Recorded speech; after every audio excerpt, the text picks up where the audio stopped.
Alright, so we're going to work on setting up a Reverb send here in Studio J in the UCD core. The first thing we need to have queued up is the board set up. If you have any trouble with that, we should have a couple videos that you can use to get the board where you need to be. The thing we're working on is using the console here to do all of our effects, all of our mixing, everything. Pro Tools is pretty much just acting as a tape deck right now. So we have our audio queued up. Each track is going out its own independent channel into the board. Right now we're gonna do this example with a vocal track, and we've got that going out track 37 right now. So when we've got our tracks playing, first we need to assign an aux send for the track itself. Now, by default, auxes 1, 2, 3, and 4 are already set up as headphone cues for Studio G, and if you have any questions about doing that, there's also a video on that. But right now, we're going to use aux 5 for our reverb send. So first, we need to have some audio coming out of a track. We've got that. So the next thing we need to do is make sure we have our aux selected. And then we want to actually turn up what's getting sent to that aux. I prefer to use this fader option right here, which basically allows your faders to control either the fader itself for volume, just like a standard fader, or the aux matrix, which is traditionally what these guys serve as right here.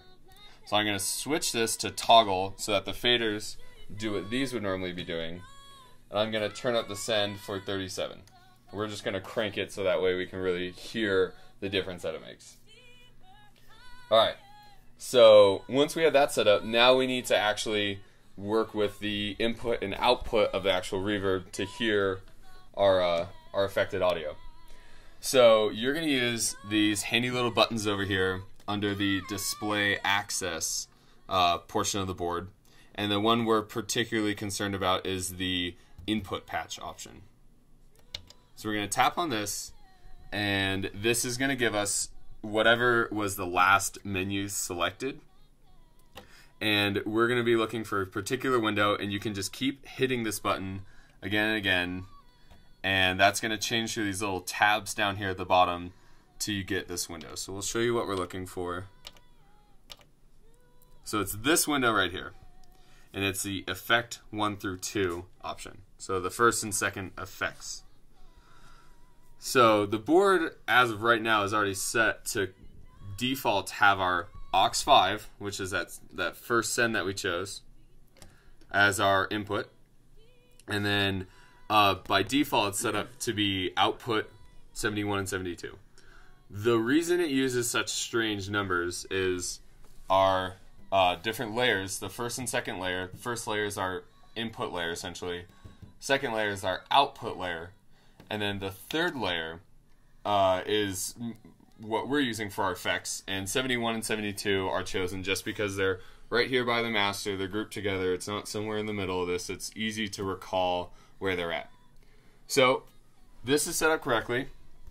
If you need to change how this is set up, you can always use this section of the board right here to change what our output and input might be.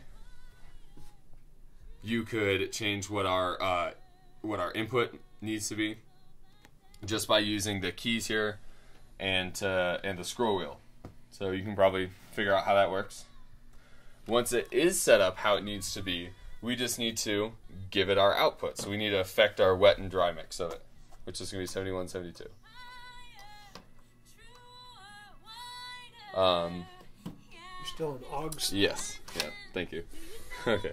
Make sure you toggle back to the fader. We'll edit that. All right. That's easy. That's a common mistake to make, right? Especially when you're multitasking. Definitely. So the important thing to remember before you crank up your wet and dry mix is to make sure that you change it back to the fader option when you're turning up your aux send in the first place. So make sure you toggle it back to fader, so the faders are acting as volume knobs. Hop over to your wet dry layer, and then go ahead and give it some juice. And there you've got a beautiful award-winning mix. Nice. And that's it. Right on.